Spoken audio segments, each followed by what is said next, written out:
And today I'm going to show you a bit about reliability insights in Blameless. A lot of value can be derived from studying past incidents. Luckily, Blameless Reliability Insights helps you find patterns that better equip you to deal with incidents to come. These statistical insights give you the power to learn everything you can when something goes wrong. Reliability Insights comes with out-of-the-box reports that deliver the most crucial indicators of system health at a glance. These analytics can help you maximize efficiency and even build a positive work culture. Let's take a quick look at a few of these and talk about how they can be beneficial. So starting at our incidence board, there's a few different things that you can find here, of course. Incidents by severity, incidents by type. If you look at the frequency of the incidents over time, this can reveal patterns at a glance.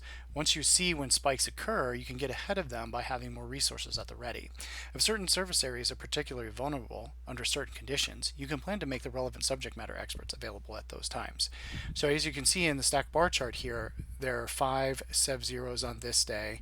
This day there were one Sev 1, 2 Sev zeros. So if you see patterns develop over time, maybe a heavier balance of incidents at the beginning of the week or a heavier balance at the end of the week, you can kind of monitor your response and schedule on call or schedule overlap to have the right persons in place at the time, just to make sure that you're available to manage those incidents at the time when they occur most frequently. Right? Same thing by type. If you see the different types of incident spike, you can focus on that team being respondent at that time, and maybe the other teams can step down a little bit or just be on standby and not be on high alert, for example. There's a few other things here. We won't get into too many of these right now, just as a quick overview, and I want to get into the other categories. The next one would be the tag categories board. The Blameless Tag Categories dashboard can quickly help you understand where to focus your efforts when considering proactive measures to help prevent future incidents. Right? You can look at which product areas are producing the most incidents, or drill down and look at where the most severe incidents are originating. So for example, if one of your motivations is to have your alerting be more automated and less manual, you can look at the alert source count and you can see how many are coming from customers, how many were notified by CS, how many were from PagerDuty. This is actually customizable, the different alert sources. But as you can see, if your goal is to be more automated, you would expect to see more of the alerts coming from PagerDuty and less from manual sources. So if there's a change that needs to be made, you can use this data to support that. Same thing with different things here like contributing factor. If your contributing factor is internal in a certain way, you see the frequency of that internal contributing factor is high, maybe that's an area that needs attention, right? External factors less likely to be as actionable, but again, this is good to have this data. You can use that to build a use case around the next steps.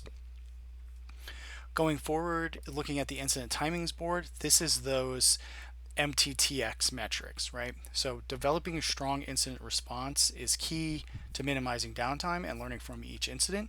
As you experiment with different policies, you can implement different tools and you can improve the system itself. And all of these things are in service of the goal to lowering the time that it takes to detect, lowering the time it takes to respond, and ultimately lowering the time it takes to resolve incidents.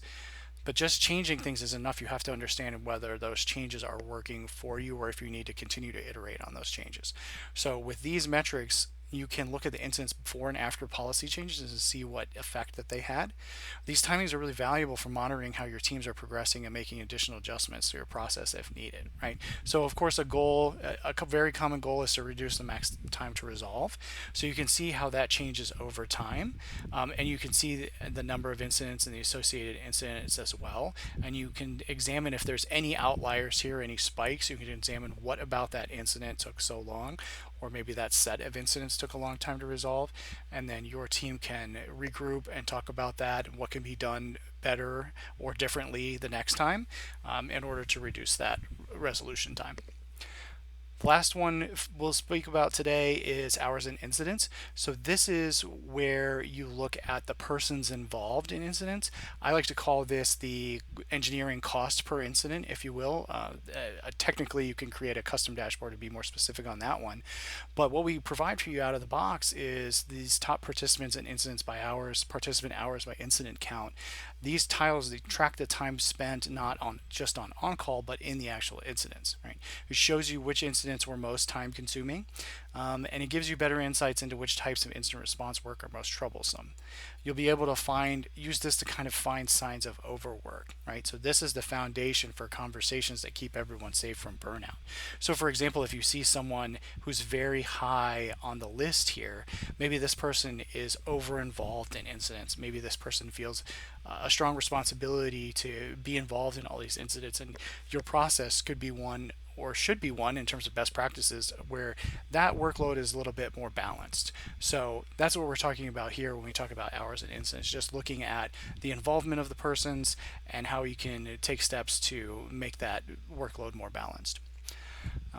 Know this was a quick overview, but thank you for watching. If you have any questions, feel free to reach out to support@blameless.com. We do have another video about how to build your own customized dashboards, so feel free to check that out. Thank you.